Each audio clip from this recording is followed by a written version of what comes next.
میں اس وقت 7ویں کلاس میں پڑھتا تھا۔ سالانہ امتحان میں میرے ایک دوست کی اول اور میری دوسری پوزیشن آئی۔ پھر ہر سال نتیجہ تقریباً یہی نکلتا رہا کہ میرا دوست اول اور میں دوم آتا تھا۔ میں ہر سال اول آنے کا عزم کرتا اور اس کے لیے سخت محنت کرتا، لیکن پہلی پوزیشن حاصل کرنا خواب ہی رہا۔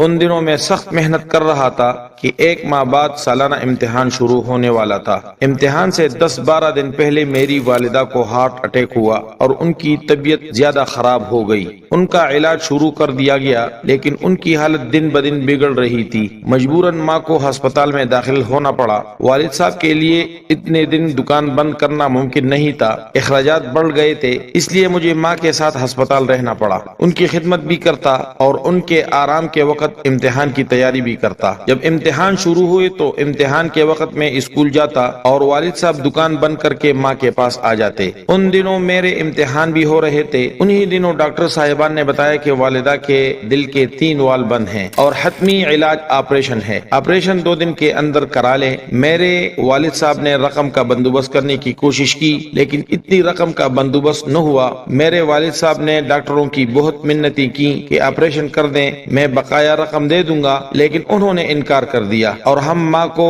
گھر لے آئے۔ آج بھی مجھے وہ رات یاد ہے جب میری ماں نے نہایت تکلیف کی حالت میں میرے سر پر ہاتھ رکھا اور کہا، بیٹا میں تم سے راضی ہوں، خدا بھی تم سے راضی ہو اور تمہاری ہر نیک خواہش پوری ہو۔ ماں اپنے خالق حقیقی سے جا ملی تھی۔ ماں کی وفات کے کچھ دنوں بعد جب رزلٹ آیا تو خلاف توقع پورے اسکول میں میری پہلی پوزیشن آئی۔ یہ میری ماں کی دعاؤں کا نتیجہ تھا کہ اس کے بعد ہر امتحان میں میری اول پوزیشن آئی۔ آج میں ڈاکٹر بن رہا ہوں۔ ماں کی دعا ہر لمحہ مجھے اپنے ساتھ محسوس ہوتی ہے اور میری دلی خواہش ہے کہ میں ایک کامیاب ڈاکٹر بن کر قوم کی خدمت کروں، غریبوں کا مفت علاج کروں اور ضرورت مندوں کی ہر ممکن مدد کروں۔ اللہ مجھے میرے ارادوں میں کامیاب کرے۔